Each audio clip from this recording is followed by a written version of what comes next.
بسم الله الرحمن الرحيم. هنتكلم النهارده عن مهاجمي النادي الاهلي، عن خط هجوم النادي الاهلي والمشاكل اللي بتواجه النادي الاهلي في الفتره الاخيره على الصعيد الهجومي، وخاصه في مشكلتين واضحين بشكل كبير جدا: مشكله انهاء الهجمه، المشكله الاولى خاصه من مهاجمي النادي الاهلي، والمشكله التانية هي استغلال الكرات العرضيه، سواء لمشاكل في الكرات العرضيه سواء من احمد فتحي او من باسم علي او محمد هاني او صبري رحيل او اي حد بيقوم بالكرات العرضيه.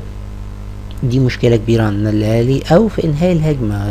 لو حتى الكره العرضيه وصلت الاهلي في المباريات الاخيره تقريبا ما قدرش يسجل بكره عرضيه الا من كره مؤمن زكريا في النهائي، في كاس سوبر عفوا، وكوره تمام متعب في ماتش بتروجيت. احنا عندنا مشكلتين نتكلم النهارده بشكل مستفيض اكبر عن مشاكل خط هجوم النادي الاهلي وكيفيه انهاء الهجمه. الاهلي بيتميز بخط هجوم قوي جدا: انطوي، ايفونا، محمد حمدي زكي، عمرو جمال، امام متعب، واحمد عبد الظاهر.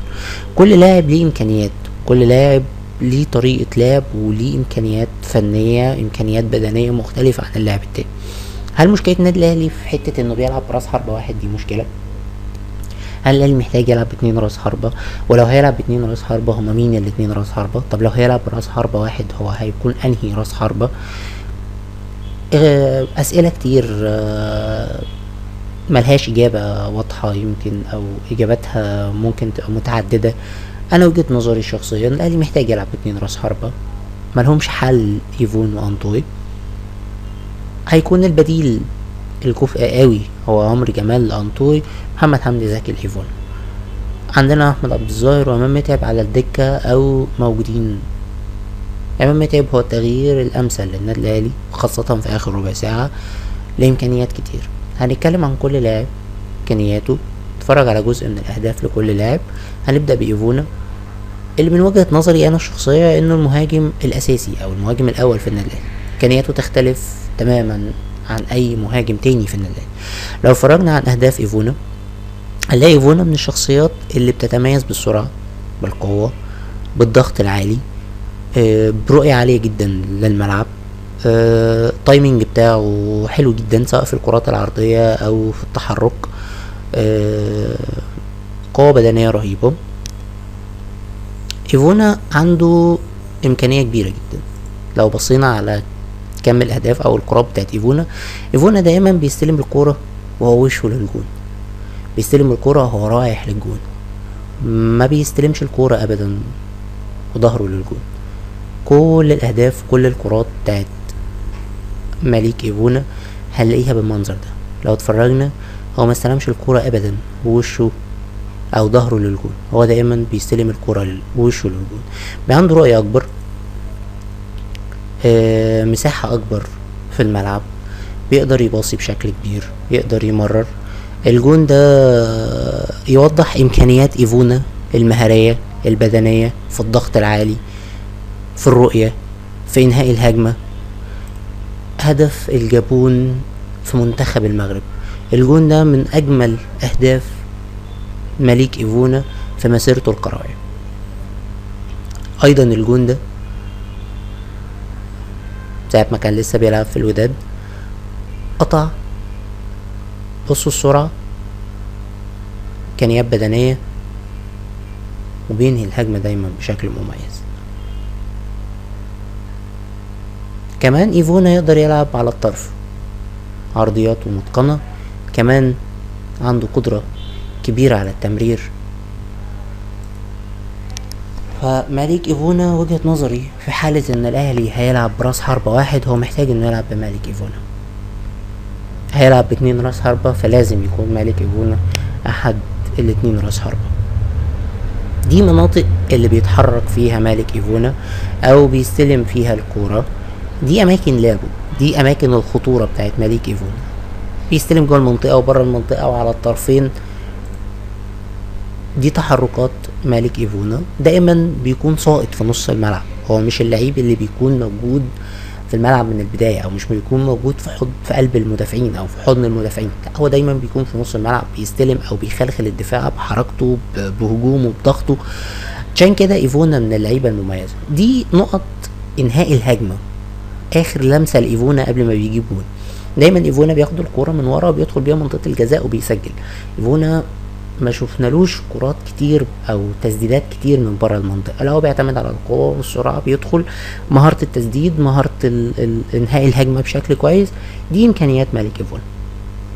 حته ان انت يبقى عندك شخص او لعيب زي مالك ايفونا في 4 مباريات ما خدش فيهم الا بعض المباريات البسيطه، كان في مباراه مصاب، مباراه تانية كان غياب بسبب واجب او تأديب. لكن لا غنى عن ايفونا، لا غنى عن ايفونا خاصة في المباريات القادمة ان شاء الله. ده اول مهاجم في النادي الاهلي، المهاجم الاساسي من وجهة نظري. المهاجم الاساسي في الفترة الاخيرة جون انطوي بيفكرنا كتير قوي بفلافيو. للي يقارن مقارنة او يقارن لعب وطريقة لعب جون انطوي بفلافيو، هيلاقي انه جون انطوي قريب قوي من فلافيو. جون انطوي دايما بيستلم الكرة بظهره، نادرا قوي ما بتلاقي انه بيستلم الكرة وشه للجول. هو لعيب محطة كويسة جدا، لعيب قوة بدنية غير طبيعية، بيضغط مبكر جدا. الجون ده كمان لو كنا جبناه من البدايه كنا هنلاحظ ان ايفونا عفوا جون انطوي ضغط من البدايه على دفاع الترجي وغلطهم، وهو اللي استلم ووصل كوره تاني لعبد الله السعيد اللي بصاها لرمضان صبحي، وتحرك عالمي وتحرك ولا اروع، اللي فضل نفسه تماما وكان في مقابله الجبال. لو كملنا باقي الاهداف لجون انطوي هنلاقي ان جون انطوي هو لعيب الصندوق، لعيب اللي جوه المنطقه. نادرا قوي ما بنلاقي الجون انطوي جون زي اللي قدامنا مثلا انه ياخد الكرة ويرقص ويدخل ويشوط. لا، جون انطوي دايما بيعتمد على القوة البدنية، دايما بيعتمد على الاستلام، دايما بيعتمد على انهاء الهجمة سواء بالهيد او برجليه اليمين او برجليه الشمال. جون انطوي من اللعيبة او من المهاجمين المميزين جدا في النادي الاهلي. كمان صغر سنه زيه زي مالك ايفونا، الاتنين عندهم 23 سنة. الاهلي محتاج انه يستغل الاتنين دول، قوة بدنية، امكانيات فنية عالية جدا في انهاء الهجمة في بداية الهجمة. لعيبة من وجهة نظري ان هما ثنائي ثنائي مدمر، ثنائي هيكون اسباب من اهم الاسباب ان شاء الله في نجاح الاهلي او في نجاح منظومة الاهلي الكروية في الفترة اللي جاية.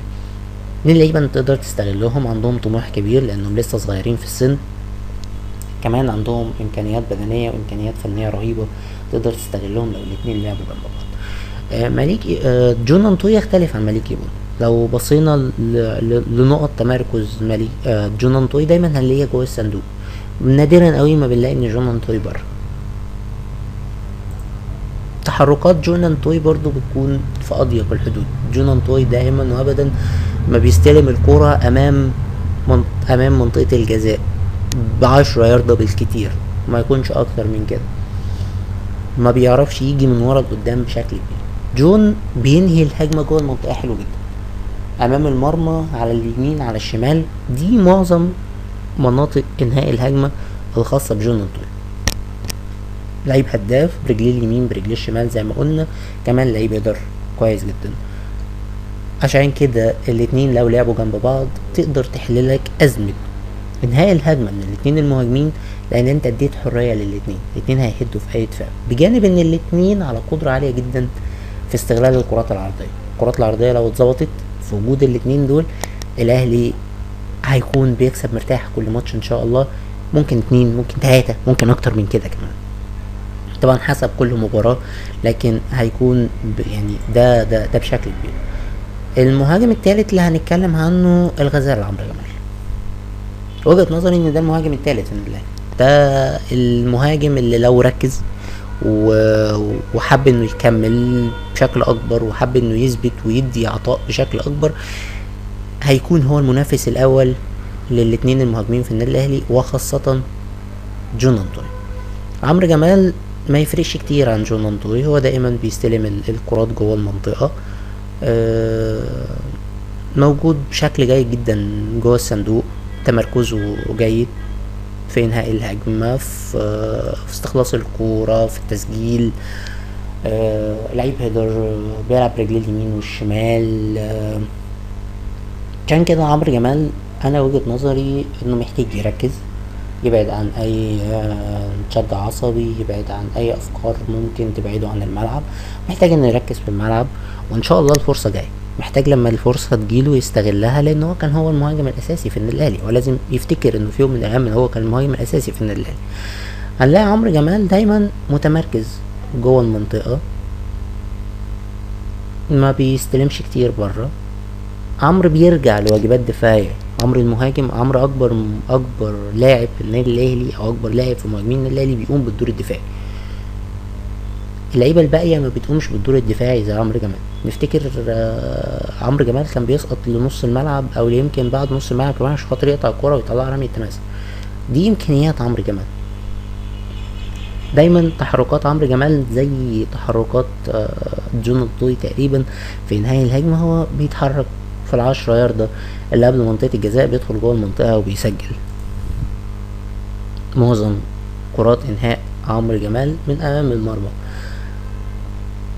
سواء بالهيد، سواء برجليه اليمين. غالبا نادرا اوي ما شفنا اجوان لعمرو جمال برجليه الشمال، غير الهدف غير هدفين من وجهة نظري ان هم من احلى اهداف عمرو جمال. لو رجعنا تاني للفيديو ونبص ونشوف، هنلاقي انه من احلى اهداف عمرو جمال من وجهة نظري الهدف بتاع الاتحاد ده، وهدف المقاولين من الهدف ده. لعيب على رؤية عالية جدا، عنده قدرة رهيبة في استخلاص الكورة، في انهاء الهجمة.